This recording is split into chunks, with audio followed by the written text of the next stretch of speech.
অনেক স্বাগত। আপনারা কেমন আছেন? আশা করি ভালোই আছেন। তো আজ আমি বানাতে যাচ্ছি এগ কারি। তো দেখতে থাকেন। আমার এগ কারি রেসিপিটা ভালো লাগলে লাইক কমেন্ট শেয়ার করে দেবেন, আমার চ্যানেলটাকে সাবস্ক্রাইব করে দেবেন।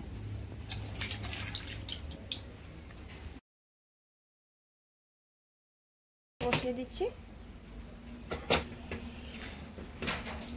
এদিকে আমি ডিম রান্নার জন্য আমি এদিকে মশলা করে নেব। মশলা করার জন্য নিয়ে নিলাম, এখানে রয়েছে টমেটো, রসুন, কাঁচা লঙ্কা, পেঁয়াজ, এগুলো আমি এখন পেস্ট করে নেব।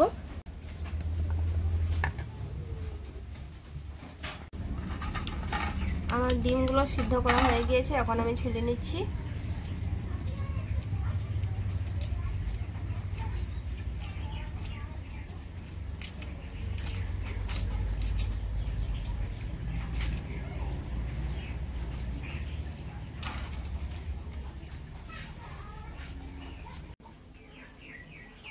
আমার ডিমগুলো ছোলা হয়ে গেছে, আমি এখন এটা খুন্তি দিয়ে কেচে নিচ্ছি। তারপরে আমি নুন হলুদ দিয়ে ভেজে নেব ডিমগুলোকে।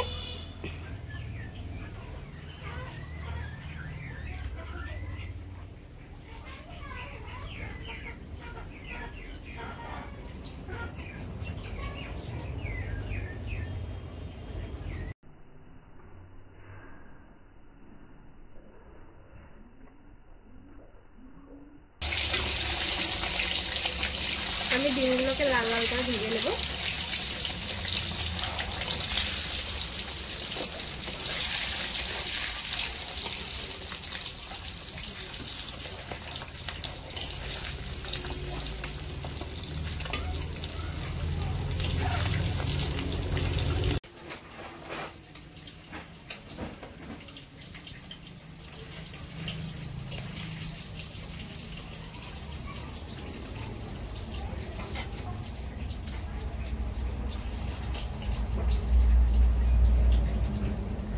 আকাশটা দেখেন কি কালো করে আসছে, বৃষ্টি আসবে এখন।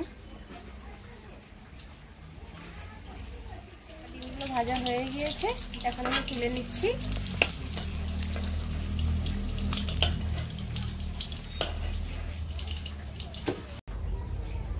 আমার ডিম ভাজার তেলের মধ্যে আমি কেটে রাখা পেঁয়াজগুলো দিয়ে দেবো।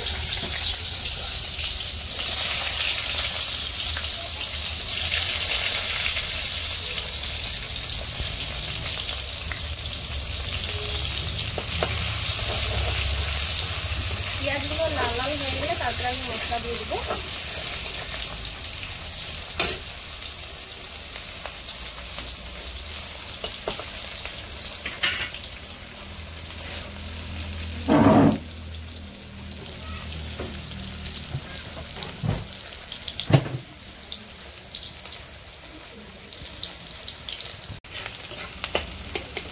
আমার পেঁয়াজগুলো লাল লাল হয়ে গিয়েছে, এখন দিয়ে দেবো তেজপাতা,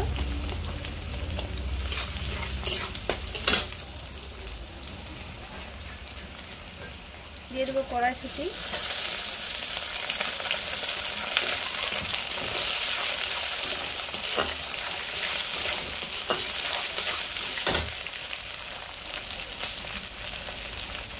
হলুদ গুঁড়ো,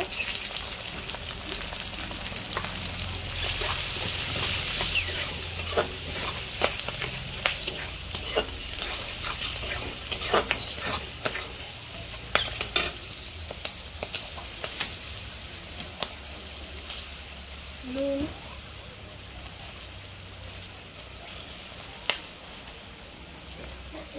ধনে গুঁড়ো,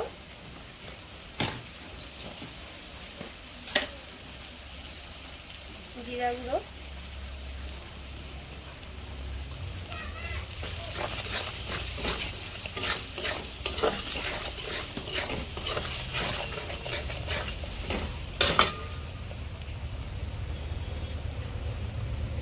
এখন আমি দিয়ে দেবো পেস্ট করে রাখা মশলা।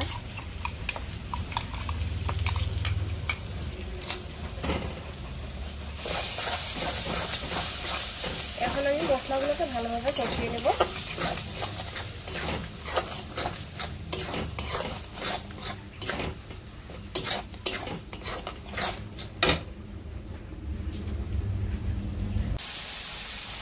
আমি এখন দিয়ে দেবো চিনি। আপনারা মনে করেন আমি সব কিছুতে চিনি দিই। চিনিটা দেওয়ার কারণ হলো কালারটা সুন্দর আছে আর খেতেও টেস্ট হয়, তার জন্য আমি সব কিছুতে চিনি দিই।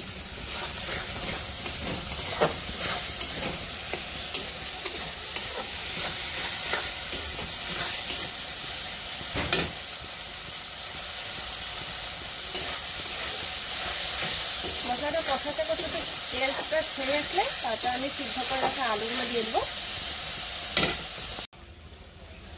আমার মশলা থেকে তেল ছেড়ে আসছে, কি সুন্দর দেখেন। এখন আমি সিদ্ধ করে রাখা আলুগুলো একটু ভেঙে দিয়ে দেবো।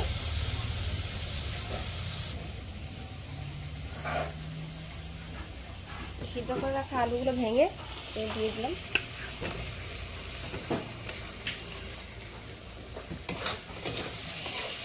ডিমগুলো দিয়ে দেবো।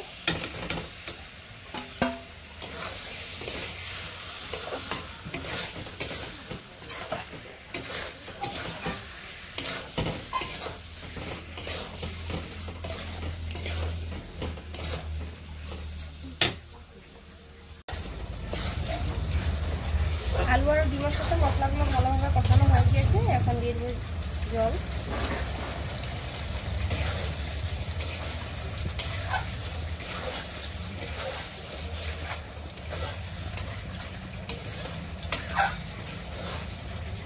জল দেওয়ার পর একটু সিদ্ধ হয়ে গেলে তারপর আমি নামিয়ে নেব। আমার এদিকে ডিম কারি রেডি হয়ে গিয়েছে। এখন আমি দিয়ে দেবো ধনে পাতা।